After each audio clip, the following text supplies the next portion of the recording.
নমস্কার বন্ধুরা, আপনাদের স্বাগত আমার একটি নতুন ব্লগে। প্রথমেই সবাইকে জানাই শুভ দীপাবলির আন্তরিক প্রীতি ও শুভেচ্ছা। দীপাবলি বা দিওয়ালি হলো আলোর উৎসব, তাই নয় কি বন্ধুরা? এটি শুধু কিন্তু ভারতে নয়, সারা বিশ্বের বিভিন্ন জায়গায় বিভিন্ন প্রান্তের মানুষ কিন্তু এই দীপাবলিতে অত্যন্ত আনন্দ ও উৎসাহের সাথে উদযাপন করে।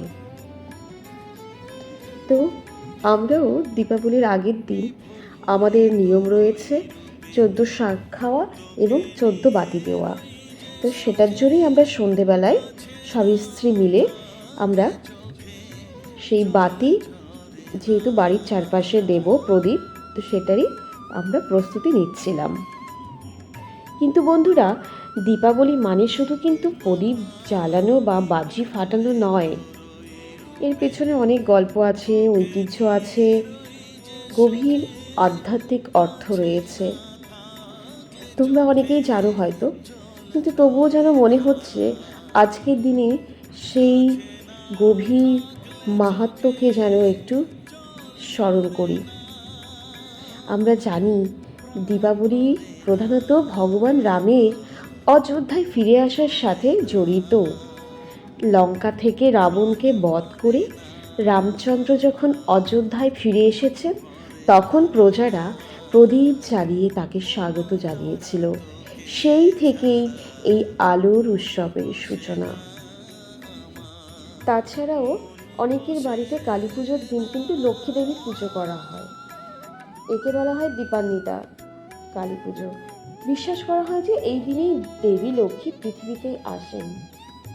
আবার তোমরা জানো নিশ্চয়ই, দক্ষিণ ভারতে আবার কিন্তু নরক চতুর্দশীতে ভগবান শ্রীকৃষ্ণ নরকাসুরকে বধ করেছিলেন। আর তাই এই উৎসবটি কিন্তু অশুভ শক্তির বিনাশ এবং শুভ শক্তির বিজয়ের প্রতীক। জানো তো বন্ধুরা, আমরা ছোটোবেলায় না এই কালী পুজোয় খুব মজা করতাম। যেহেতু কালী পুজোয় থাকতো অমাবস্যা ঘুটঘুটে অন্ধকার, তাই আমরা টর্চ লাইট বানাতাম। কি দিয়ে? তাও আবার নারকেলের যে মালা আছে সেই মালা দিয়ে। সেই কালী পুজোর এক সপ্তাহ আগে থেকে শুরু হয়ে যেত সেই টর্চ বানানো, টর্চের ভেতরে ফুটো করে সেটার ভেতরে কঞ্চি ঢোকানো এবং ওই টর্চের ভেতরে মোমবাতি লাগানো। সেটা নিয়ে আমরা টর্চ লাইট হিসেবে আমরা এই বাড়ি থেকে ওই বাড়ি যেতাম, দৌড়াদৌড়ি করতাম, কি না মজা হতো। সেই মজাগুলো যেন এখন আর না বাচ্চাদের মধ্যে, এই শৈশবের এই বাচ্চাদের মধ্যে আমি দেখতে পাই না, আমরা খুঁজে পাই না এই মজাগুলো আমরা যেই রকম মজা করেছি। তোমাদের সাথে গল্প করতে করতে আমাদের প্রদীপ সাজানো কিন্তু মোটামুটি হয়ে গেছে। এবার সেগুলো আমরা একটি থালার মধ্যে সাজিয়ে নিচ্ছি। ছোটবেলায় বিজয়া দশমীর আনন্দ মিটতে না মিটতেই যেন একটা চাপা উত্তেজনা শুরু হয়ে যেত। আর দিন গুনতাম যে কবে আসবে সেই আলোর উৎসব, আমাদের দীপাবলি। আজকে দীপাবলি মানে নানা রঙের এলইডি লাইট, দামি উপহার, রকেট, বোম, আতশবাজি। কিন্তু আমাদের ছোটোবেলাটার দীপাবলিটা ছিল কিন্তু অন্যরকম। 14 শাক, 14 প্রদীপ আর বাজি ফাটানোর জন্য সারা বছরে জমানো কিছু পয়সা, এই নিয়েই তৈরি হতো আমাদের আলোর উৎসবের গল্প। আর এইসব আনন্দের কেন্দ্রে থাকতেন আমাদের মা কালী। রাত জেগে পুজো হচ্ছে, সেই ঢাকের আওয়াজ, গভীর রাতে দেবীর আরতি। এই দীপাবলি যেন ছিল আনন্দ, ভয়, শ্রদ্ধার একটি অদ্ভুত মিশেল। আর জানো, পরের দিন যখন সকালবেলায় উঠতাম তখন শুধু চারিদিকে বাজির গন্ধ আর ওই পড়ে থাকা সলতে, কিন্তু মনটা ভরে থাকতো একরাশ শান্তি আর আগামী 1 বছরের জন্য অপেক্ষা। মা কালী, তিনি তো সর্বদা বিরাজমান, ভয়হীন, আপোষহীন।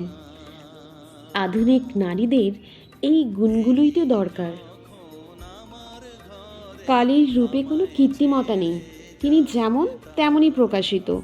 তেমনি কিন্তু আমাদেরও উচিত সামাজিক সমালোচনা, কুৎসা বা লোক কী ভাববে, এই ভয়কে জয় করা, নিজের সিদ্ধান্ত, নিজের পছন্দ এবং নিজের জীবনধারাকে ভয় না পেয়ে গ্রহণ করার সাহস থাকা দরকার, তাই না বন্ধুরা? তো আমাদের কিন্তু দুর্গা নয়, শান্তশিষ্টভাবে নয়, মা কালীর মতো কৃত্রিমতা না নিয়ে সমাজের সব সামাজিক কলুষতাকে দূর করার জন্য খড়গহস্ত হয়ে এগিয়ে আসা। তাই আমাদের কিন্তু মা কালীর রূপ ধারণ করা উচিত, তাই না? কালী যেমন নিজের হাতে অস্ত্র তুলে নিয়েছিল, আজকের দিনে এর মানে কেবল শারীরিক শক্তি নয়, এর মানে হলো কিন্তু আত্মসচেতনতা, আত্মসুরক্ষার প্রশিক্ষণ, নিজের ওপর হওয়া অন্যায়ের বিরুদ্ধে আওয়াজ তোলা, আইনি পথে তার প্রতিশোধ নেওয়াটাও কিন্তু কালীরই শক্তি, তাই না বন্ধুরা? বন্ধুরা, আমি আমার কিছু মনের কথা তোমাদেরকে শেয়ার করলাম, তোমরাও কিন্তু শেয়ার করতে পারো আমার সাথে। তোমাদের কি মনে হয় এখনকার এই সামাজিক পরিস্থিতি নিয়ে, তাই নয় কি? আমরা তো কত কিছুই দেখলাম বা ঘটছে এই সমাজে, সত্যি মাঝে মাঝে না খুব খারাপ লাগে যে এটা কিন্তু ঘটাটা অভিপ্রেত নয়। আমরা এই আধুনিক সভ্যতায় যেখানে আমরা বাস করছি, সেখানে এখনও আমরা কতটা পিছিয়ে আছি চিন্তা ভাবনায়, আমাদের ব্যবহারে, তাই নয়? তো তোমাদের সাথে কথা বলতে বলতে এবার আমাদের প্রদীপ কিন্তু আমরা বাড়ির চারপাশে আমরা সাজিয়ে দিচ্ছি। বাড়ির সামনে সব জায়গায় প্রদীপ জ্বালিয়ে দেওয়া হলো। এবার আমরা চলে গেলাম ওপরে। ওপরে বিভিন্ন জায়গায় বিভিন্ন কর্নারে আমরা প্রদীপগুলোকে রাখলাম। খুব ভালো লাগছিল, এবং এই আলোর উৎসব না এতটাই ভালো লাগে দেখতে। প্রত্যেকটি বাড়িতে এই আলোর উৎসব কিন্তু পালিত হয়। টুনি লাইটগুলো জ্বলছে প্রত্যেকটি বাড়িতে, কি ভালো না লাগছে, মনে হচ্ছে যেন সব অন্ধকার দূর হয়ে গেছে আজকের এই দিনে। কয়েকটা প্রদীপ ছাদেও এরকম দিলাম, আমরা সাজিয়ে দিলাম। এইভাবে কিন্তু আমরা আমাদের দীপাবলি উৎসবটি পালিত করলাম। তোমরা কিভাবে পালিত করলে আমাকে কমেন্ট বক্সে জানাবে। যদি আমার ভিডিওটি ভালো লেগে থাকে বন্ধুরা, তাহলে প্লিজ একটি লাইক করবে এবং চ্যানেলটি সাবস্ক্রাইব করে দেবে। এবং অনেক ধন্যবাদ আমার এই ভিডিওটি দেখার জন্য।